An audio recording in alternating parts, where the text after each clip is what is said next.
Puno ang perya ng mga tao na nais maglibang. Buwan ito ng Enero at malamig ang simoy ng hangin. Ang mga musika at ilaw ng mga parol ay nagpapasigla sa bawat isa. May mahabang hanay ng mga tindahan. Sa gitna ng lahat ng ito, ang mga kawani, kawal, praile at estudyante ay salu-salubong halos magkatulakan at nagkakatapakan. Palibhasa'y nagkakatawanan, maririnig ang tabi-tabi ng mga kutsero. Magkakasama sina Padre Camora, Padre Salvi at Ben Saib. Habang nasa kalye, tila nakaakyat sa langit si Padre Camora. Sa pagmamasid sa magagandang dalaga, nagkukunwari siyang natitisod upang masagi ang mga dalaga.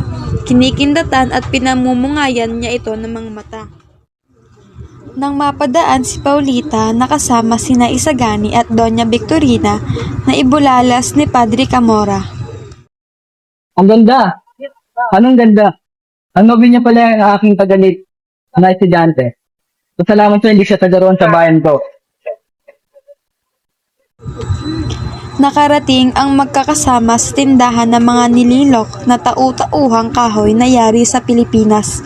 Marami sa mga ito ay kahawig ng mga praile. Andito na si Padre Camora. At sino ang nakaisip ng larawang ito, Ben Saib? Ano, hindi ba ulo lang nakaisip niyan?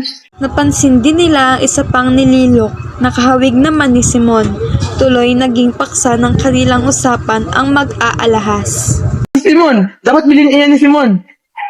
Putri, napakakuripot naman ng Amerikanong yan. Natatakot na pagbayarin natin sa pagpasok ng tahanan ni Mr. Leach. Hindi!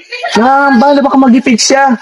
Mahulaan na matutuklasan ang lihim ng kanyang kababayan si Mr. Leeds kahit na magmaanga na.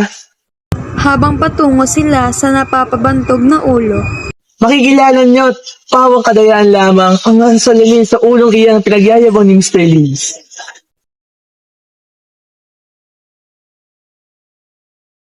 Putri.